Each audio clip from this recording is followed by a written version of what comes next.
5 weeks. Welcome to the Grace Hour Show, everyone. This is a Christian podcast. You just caught us in a moment, maybe there. Thanks, Jehu. Put that on the air. We're coming to you live from Greater Grace Church in Baltimore. I'm Pastor Steve Andrulonis, one of the pastors here at the church ministry in Baltimore, Fruitful Ministry. We've just gotten through the Easter season. And with me, Pastor Tom Schaller, the pastor of our church, leader of our church here in Baltimore. And we talk about things here on this podcast. We want you to learn about what God is trying to do and say to us. So we are talking about a subject that maybe, you might be confused about: obedience. That's this week we've been talking about discovering God's will on the program, how that happens, what is the will of God for our lives. I think lots of books have been written about it. People want to know. I think they're trying to find the secret formula for the secret sauce that they can put in their life, and their life would be as they would want it to be. But obedience is a big topic, and it came early because in Genesis 2, the Lord commanded the man. So he commanded the man a couple of things: fruitful, multiply, and cultivate the garden that he had been set in. So the man had work to do. He had a relationship with the woman given to him to nurture, and he had a command to be fruitful and produce children that would fill the earth. And that was, the first instruction. And the one prohibition, was that here's a tree over here, the tree of the knowledge of good and evil. If you eat that tree, you're going to die. It's like just letting you know, don't eat of it and you won't die. But we know the outcome of that, right, Pastor? The outcome was that it was eaten of, and the fact that we are in bodies of death. Our hair grows gray, and you were talking, I think, was it yesterday or the other day at the rap session, you were reading that last chapter of Ecclesiastes and going through all that, like you can't hear singing girls anymore, your joints are bad, your eyes are dim, you have no desire for women anymore. All of that stuff happens because of, simple disobedience to the one command that they were given in the garden. So anyway, thank you, Adam and Eve. Anyway. Yeah.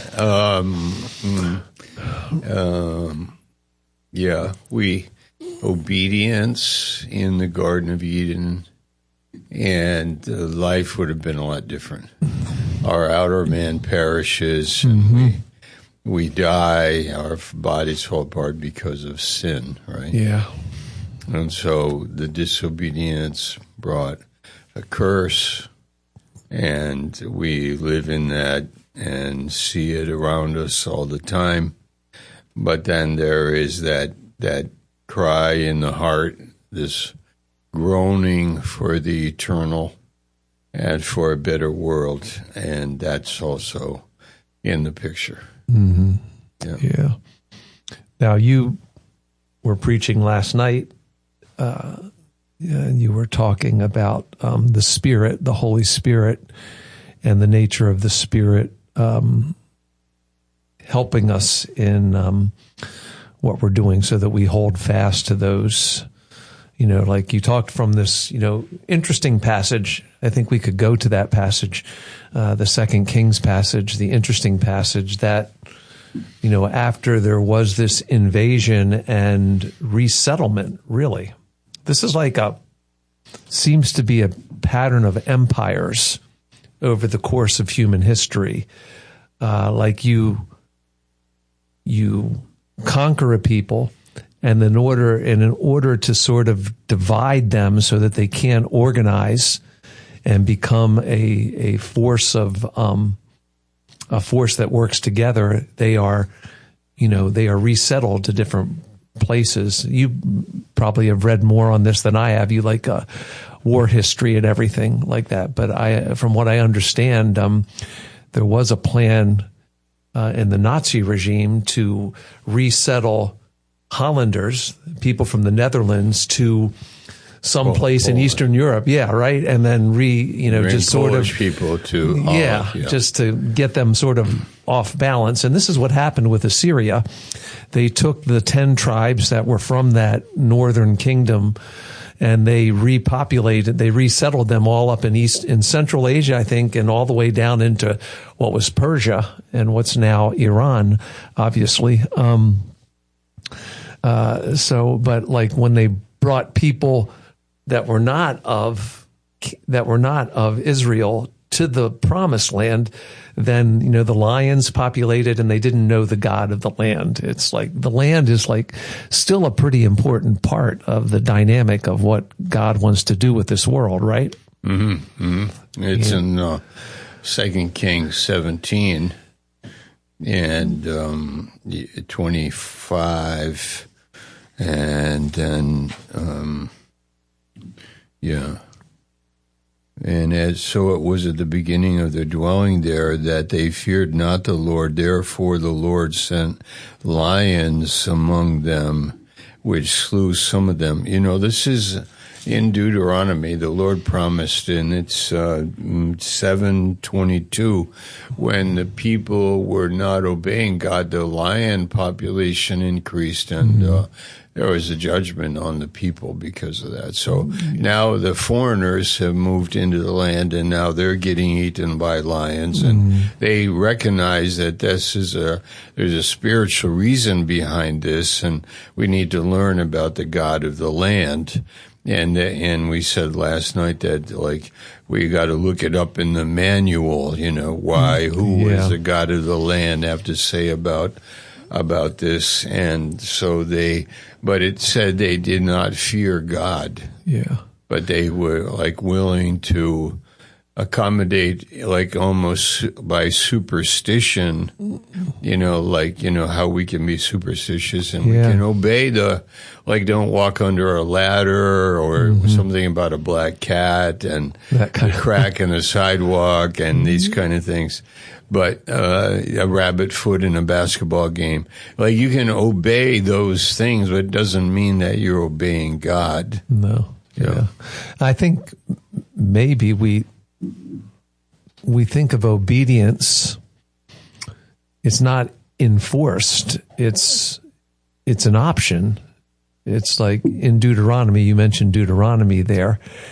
They disobeyed, and so the lion population, later on, God said, I put before you two ideas, one of life and one of death. If you choose the way of life, then things will be this way. If you choose the way of death, then you open yourself up to the consequences of that, And, just like in the story in Numbers, the people grumbled, they murmured, the snakes were let loose. That's another wild animal, biting people and, poisonous, deadly. And then there's one rule. There's make a serpent of brass, put it on a pole, lift it up. Okay. So here's the instruction. It's up to you to apply that instruction to your life. If you look to the serpent, you're healed. Right? And in the Passover, the culmination of all the plagues, the obedience was not mandated. It wasn't like enforced. It wasn't like at gunpoint, do this. Like, people who are persecuted throughout the world reject Christ or die, and that's happened to people throughout the ages since Christianity came on the scene. But,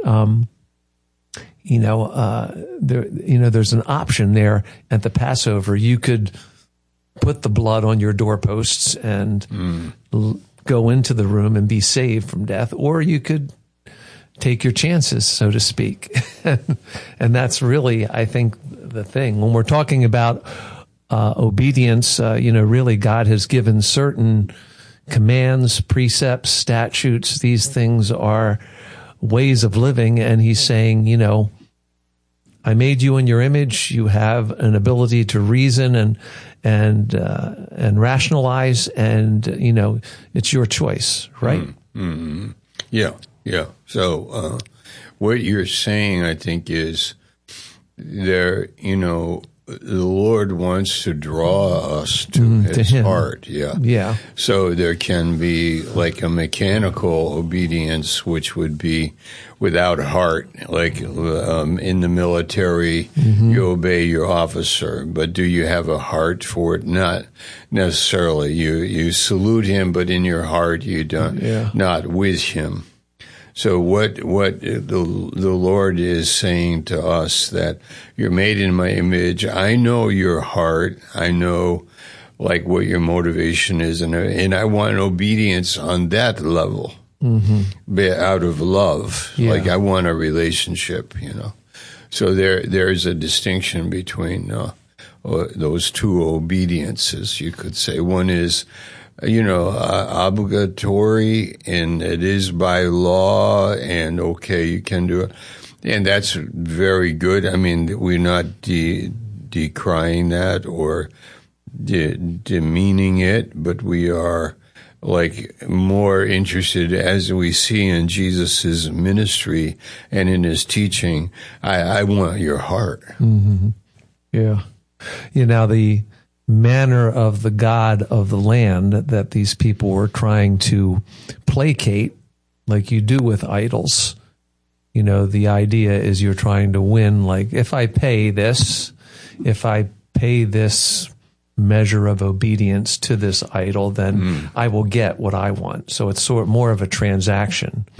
But you were saying in the message last night and from that passage that the people did not understand the fear of the Lord. They didn't enter into a relationship with him. They didn't have a awesome sense of who he is. That's the way I think when we talk about the fear of the Lord, we're not talking about the fear that brings us tormented, that God's going to strike us down, but what God is trying to initiate, and what he tried to initiate with the first man and the woman is, I'm telling you something. If you just believe me and love me, do this out of love because I love you. I'm telling you about this tree because I love you. And if you just obey me because you love me, then, that's like sort of an honor and an awesomeness and an intimacy that God was even trying to bring to these people who had come to his land. Like if they would fear the Lord. Did the priest who was sent there know what he was talking about? That's a good question. Because apparently he had a ministry, but it wasn't a ministry that got people to worship the God of heaven. It was, they just added it to what you were trying to figure out what the word was. They added it to their collection. They have, it's just another God. We'll put him just on the shelf with all our other gods. And, I think Nebuchadnezzar originally thought God was just another, he was a big God, maybe bigger than all the other gods, but he didn't realize just how the God of Daniel and Shadrach, Meshach, and Abednego, just how much higher he was than the God that was in his land, and he learned that. It's kind of interesting story. I was reading it this morning, just, Daniel 4, he has a dream and, and Daniel says, I got to tell you, Nebuchadnezzar, that if you recognize who God is and you serve him in humility and you care for the needy and you do justice and walk humbly with God, then things will be okay. But if you live in pride, then you're going to be disciplined till you recognize who God really is. And so, this is really here's a heathen king, a brutal king, a murderous king in some ways, a prideful king. We see, but then he winds up, really praising the Lord at the end of chapter 4. Nebuchadnezzar praises the Lord, Yeah, he looks like he became a believer. Yeah, really. He was straight up pagan. Tyrannical, but he was humbled. That's a story to show us how God works, that he takes a proud pagan king and humbles him, an idolater, and he knows no other. Yeah. But now he humbles him, and he has a great confession. Yeah. Great confession. It's amazing, a transformation from his heart. It looks like will we see him in heaven? I believe so. That's amazing. I think God, when we take those passages in Proverbs and other, like, he chastises those he loves, I mean, he had an idea, and then when his pride swelled up, God said, okay, here's 7 times, whatever there's 7 months, 7 years, 7 weeks, whatever happened there, he was disciplined until it says he gave glory to the God of heaven, and then he praised him, so the chastisement idea is the one that recognizes the relationship. You tell that story about Justin and the bicycle. Yeah. The bicycle is not the issue. It's the idea. I would like you to have your bicycle, because you might have a paper route and you want to serve papers on your bicycle. I gave you the bicycle out of love, and I'd like you to keep the bicycle. And I'm telling you how to make sure it doesn't get stolen off the back porch. Yeah, right, right? And he could choose to listen to you, like God is saying, I'm telling you about this tree. If you don't eat from it, then death won't be it. If you put the bicycle in the garage every night, then the chances of the neighborhood thief taking it away from you is greatly diminished. Just believe me, because I know what happened to my bicycle, right? It's you said that verse before, like the wise, an obedient ear, wise reproof to an obedient ear is like a blessing, right? Yeah. I'm smiling because we're dating ourselves. Like he might have a paper route, with the bike. Remember? I had one, yeah. I mean, I've seen. You remember the years with the kids with the sack slung around the shoulder? I had the whole thing. Throwing but we are totally in a different era. No more. That is over. There aren't even any newspapers anymore. I don't think so. Yeah. But to go back to the point, there was King Jeroboam the first, who wanted to hijack the Jewish religion in the north, and he did hire priests, but these were lower level guys, and I believe it's in this text too, in 2 Kings 17. So these are not Orthodox priests, Levitical priests teaching law. These are off, different message, different spirit and everything. So, I mean, it's a very corrupt era in 2 Kings 17. And they're actually saying, this is why we are being judged by God, because we're really messed up in our understanding of things. We've really departed from God. So he sends them to Babylon to be corrected, and when they come back, they never become idolatrous again, and that's in Ezra and so on. So, but to say that the era we are living in today, there are for the Christian many routes that you can go down and have a form of godliness but not have the power. Yeah. You can be obedient but not really in your heart.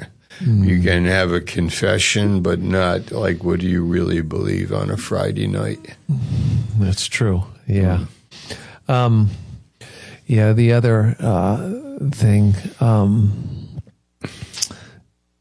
went towards the end of the message last night. You can find this message, friends, if you want to, at ggwo.org. You can go to the sermons. I think that'll be posted there at some point. When you were talking about the Easter afternoon with your family, I mean, I'm interested, like when I'm looking in Jeremiah and, you're talking about the captivity and what was the instruction for the people who had been taken to Babylon. And I find that instruction very powerful that, this is what you are to do. The family, give your daughters to, in marriage, sons, marry daughters, have families, plow the fields, plant, pray for the peace of the city. But like, it seems like, like when you're saying like faith and family, you mentioned that like faith and family, when we understand that principle that God initiated, to, the earth in in the garden, family was the first institution there, marriage, and then the family that came from it. It's like, it just seems like this is, for lack of for all that we could take in and think of how are we going to change the world that's going chaotic? Well, you really can't look macro. You have to look micro. You have to look at your family. And like you said, there's, a family of 40 is a big family, at this stage of life, in our case, it's 15. Right now, us, our kids, their wives, and our 7 grandchildren. So Jeremiah got this message from God, this is what you do. And it created consternation back in the people who were not in captivity yet. What are you talking about? Pray for the peace of the city. It's or what are you talking about? Concentrate on your family. We want victory. We want triumph. And I think the Pharisees, and the reason they couldn't really look at Jesus for who he was, because he's the Prince of Peace, and they were looking for a man of war. And they were looking for something that would make them big and bold and boisterous in the world. And Jesus has said, it's not about that. You're supposed to be a kingdom of priests. You're supposed to serve, I don't know. I'm just thinking if we listen to these things, obedience may start in the house rather than on the street. Okay. Yeah. I like the way you said about Jeremiah saying, when you go to Babylon, it'll be 70 years. So, yes. So the false prophets said 2 years, that's right. That it will not happen, that we will be coming back. If we go, we will be coming back right away. But Jeremiah is saying no. And when you go there, establish your family in Babylon. And it's what? Yeah. Yeah, establish your family and learn, you could say, learn the language, have your families, buy property, raise your family, and so on. And after 70 years, they will be coming back. And Cyrus was the king who ordered that to happen. Yeah. Right on cue. Yeah. But your point is that we can have concepts that maybe need to be corrected. Mm-hmm. And we might say that, in the words of Jesus, he challenged family and said, unless you hate your father and mother, that's and right. so on, It's the other so side. We have the other side of it, So we want to make adjustments to, what is our priority, the mission, the local church, the gospel, bringing the gospel to the world. And the other side of it is, our family, So, to be honest, I think all of us as Christians, want to get the training and the instruction that we need for both of them. Yeah. We need the family to be, us talking to each other, meeting as often as it is appropriate, loving each other, caring about each other, holding each other, bearing each other's burdens, and then also being in the local church and then having a world vision. Yeah. No, I think, when we talk about obedience as Christians, and we know that these seemingly outrageously, and, people think, what do you mean these kind of things? Jesus is sort of putting a finger, how much do you want to live in my purpose? And we know that there's this long stretch of discussion in the upper room before he goes to the cross, John 13 through 17, but, in the midst of that, John 14, he says, you believe on me, you're going to do greater works. This is I like the fact that he's talking about what love will do in his disciples there. He said, I'm going to go away. I said, okay, but the reason I'm going away is because something greater is going to happen when I go. And I think this is, I point to this as the secret to obedience is that if you love me, here it is, keep my commandments. And he said the commandments, he talks about this in this, love one another as I have loved you. This is the great commandment. He answered this himself when he was challenged by, a priest or a lawyer to say, what is the greatest commandment? He said, love the Lord thy God with all your heart, soul, mind, and strength, and love your neighbor as yourself. So, it's all, do you love yourself? And the only way you can really love yourself is you love the Lord. And so this is the first obedience. And then he said, if you love me, you will keep my commandments. And what's the commandment? You love me. This is the first one. Everything else follows after that, I think. If you love him, then coveting won't be a problem, which is the 10th commandment. It's an all-encompassing commandment. Do you want somebody else's stuff? Again, to go back to last night's message, I think you talked about jealousies there a little bit, and some of that, like, do you covet somebody else's stuff, that kind of stuff. And, if to get away from that, just love the Lord thy God and you'll be okay. And then the very next thing, this is 15 in John 14:15. If you love me, keep my commandments. And he says, and I'm going to go to the Father, and he will give you a comforter that will abide with you forever, the Spirit of truth, whom the world cannot receive, because it does not see him, neither knows him, but you know him, for he dwells with you. And here's the big thing. Once I go up, there's going to be a way for him to be in you. And so he says, love me, keep my I can't keep my commandments. Peter's going to find out very quickly overnight that he can't keep even the vow that he made to go to death with Jesus.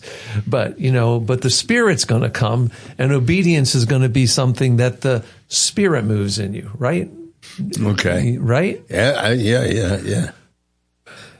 So, no, I mean, I love that. John 14:15. It's, if you love me, keep my commandments. And just what you said, I just repeated back that if I do keep his commandments, in faith, out of your heart, yes, okay, Lord, I will do this, then there will be the empowerment. It is him that wills and does, right? Yeah. He's able to lead us that way, so that we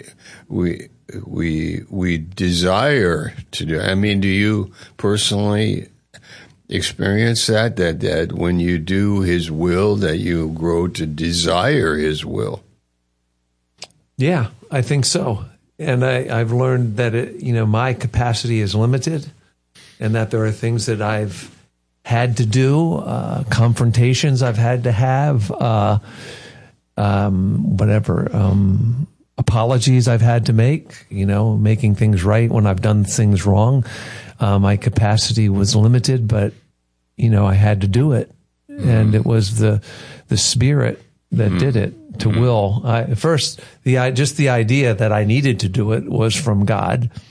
And I think that's the essence of Philippians 2:13. And he puts in us both the idea, the will, and then also gives us the capacity to do what pleases him, of his good pleasure. So, I'm thinking I can't really, real obedience only happens when I allow the Spirit to move me in that way. And, we can be led that way. Whatever our hand finds to do, do it with all our might. It's like, a small thing, a small obedience is not, seemingly small obedience is really something that's, that speaks, speaks to God. And, he said, if you are faithful in the little things, then you'll be able to be entrusted with bigger things. And what would you say about people that lose their motivation?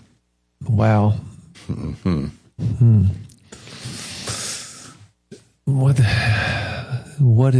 does that happen, right? How does that happen? I guess that's a big question, because maybe we haven't lost it to the degree where we're quitting, we just quit what God has called us to do. If you lose your motivation, I think it comes from, I guess, the thing that Jesus really emphasizes is the hearing ear. Like you said, again, back to that, do you hear reproof? And I always like that word, reproof. Like, here's the proof of who God is, the proof of his power, the proof is seen in his creation, the proof of his decree is seen in the sunrise and sunset every day. And do I listen enough or pay attention enough to that to realize that he is still in control and and working things together for good? When you lose your motivation, how do you resurrect it? You could try to figure it out, and try and do like 5-step programs, 10-step programs, buy a new book or something like that. And you just get another list of principles. But, really, I think like without the Spirit, making yourself available to the Spirit and allowing the Spirit to guide you, then, any of those kind of motivations is going to have a short shelf life. It's going to have an expiration on it because you're trying to do it in your strength. Just like those people in 2 Kings 17, they added an understanding of the God of the land, the Lord God, but they didn't enter into a full understanding of him and his presence. And so, we know that land, even when Jesus came, it's like, it's more distorted than the land, Jerusalem and the temple is distorted, but the Samaritans were even more distorted, in some ways, it seems. Yeah. Okay. So somebody loses their motivation. For me, what I'm finding out is the people that I'm with help me a lot with my motivation, because a lot of things are not based on intellectual recognition, intellectual qualities, but they're more emotional, or you could say affection. Like motivation and affection, like what do you desire? You don't say, do you want to ride a horse? You might say, well, you could say, why would I ride a horse? But somebody might say, would you like to ride a horse? Would you enjoy riding a horse? Do you enjoy getting up in the morning? Do you enjoy going to the church? Do you enjoy walking in faith? Do you enjoy obeying God? Like it is a big, there's no question about it.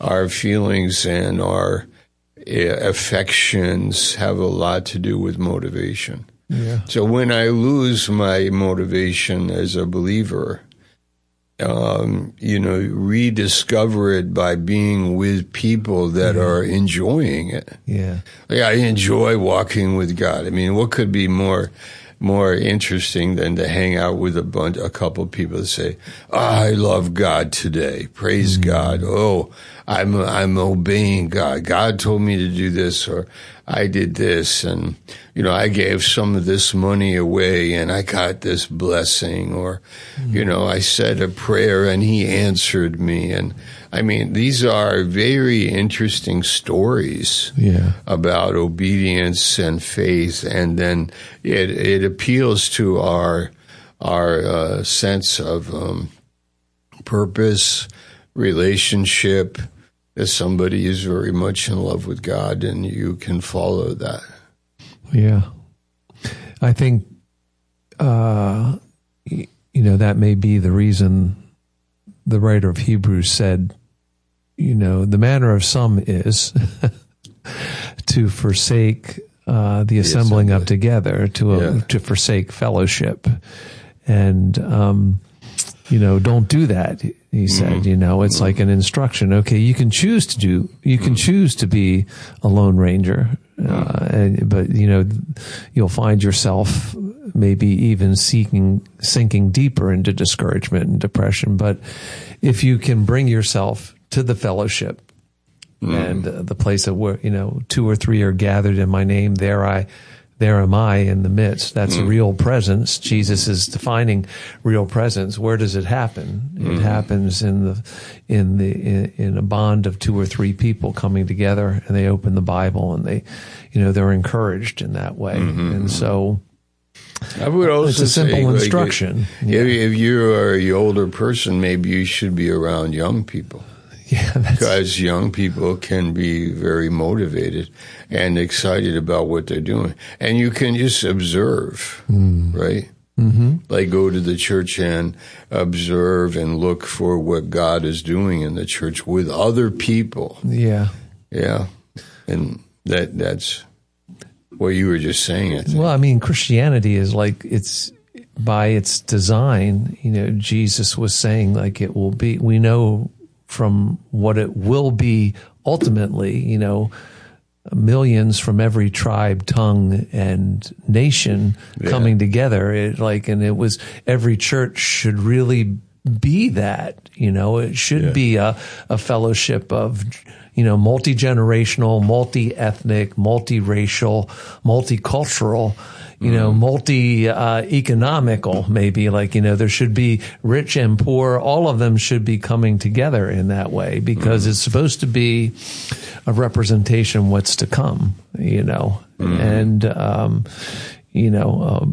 being obedient to providing that kind of atmosphere is something that, I think pastors and church organizations are given. What are you going to be obedient to, welcoming, as James writes, are you going to be available to every kind of person, not just sitting the rich man in this great special seat, giving him parking space, all that kind of thing? Is everyone going to be welcome, and that's a big, that's a big thing that that God has called us to be, a place of refuge and that kind of thing. And, that's where I think, like you said, when you get in, when you get around people that have, more natural energy than you can get swept up in that a little bit, and it's good, right? Yeah, it's good, Yeah, it is, and we can provide wisdom. The reason I'm bringing it up is because I think there are elderly people in Ecclesiastes 12. It says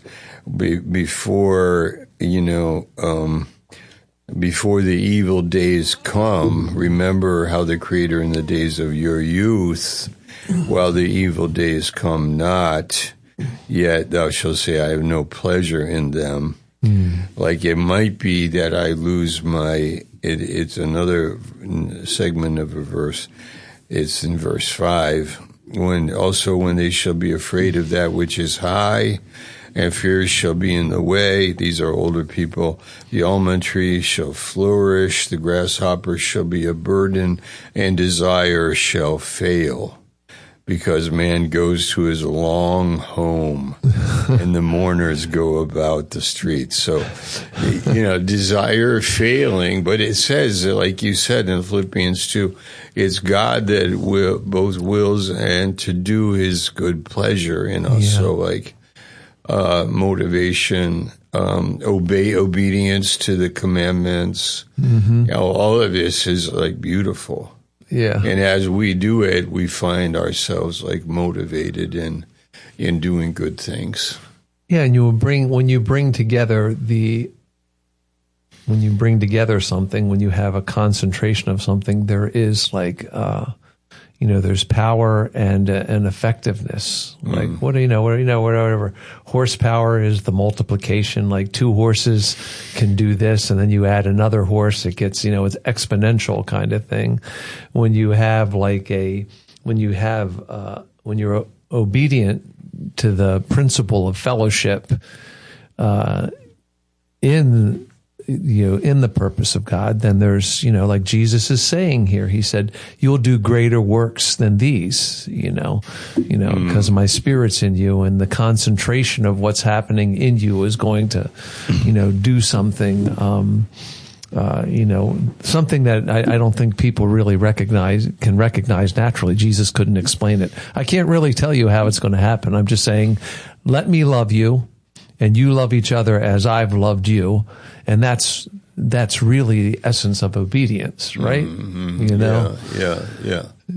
And also, when people are told specifically to do something, let's say, go 1 mile. But then it's in their heart to do 1 mile and go 2 miles, and maybe even they would go 3 miles, and then maybe they would go 55 miles and not be counting it. So, imagine, the Lord is saying, go with me 1 mile, but then you end up going 55, and then you're not even thinking about obedience. You just are enjoying who you are with and how it is happening and what you are doing and what it means. It'd be like giving money. I think there are people in church history that gave enormous amounts of money, and if you interviewed them, they would just say, I never did really anything. Yeah. They have gone to a realm in a relationship where there's no limits almost. And Jesus said, greater things will you do than what I have done. Because I think we are able to go to limits beyond in our hearts, because the heart of man is like gold when it's right. When it's right. When it's right. And I think, when you're talking about that, with just about anything, when you're starting out, there are foundational elements, like whether you're playing a piano, a guitar, whether you're becoming a plumber and apprenticing, whether you're learning how to code in information technology. It's there are basic elements and principles that have to be followed. And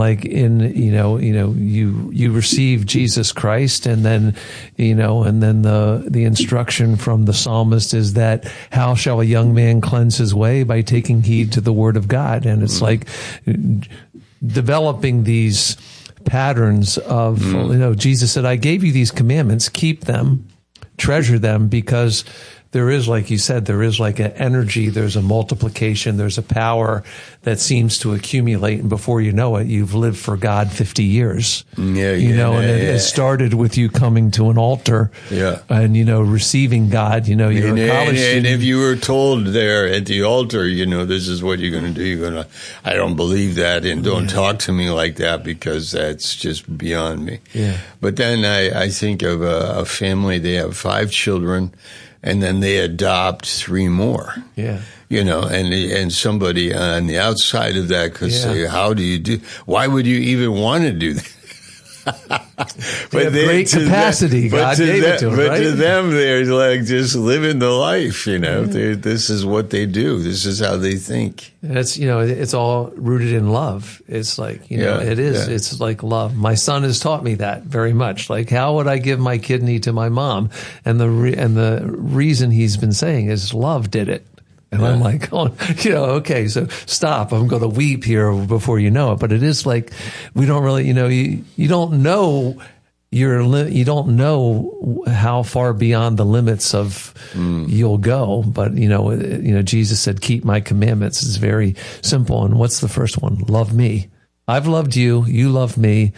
You'll learn how to love your neighbor as you learn how to love me, and then there'll be a multiplication, right? Yeah, exactly. And there'll be a fruitfulness. Exactly. And it goes all the way back to the beginning. So, well, friends, that's the Grace Hour show for today. We want to thank you for being a part of our podcast. For Pastor Tom Schaller, I'm Pastor Steve Andrulonis. Shout out from Jehu. He's there quiet. He has no microphone, but he is making sure our microphones are working as he does so often here. We want to encourage you to subscribe to the show on many different platforms. And we also encourage you to be a part of a local assembly somewhere, somehow. We are a local assembly. You can be a part of our local assembly. We have church services 9, 11, and 6:30 this coming Sunday. Thank you, everybody. Have a great Thursday.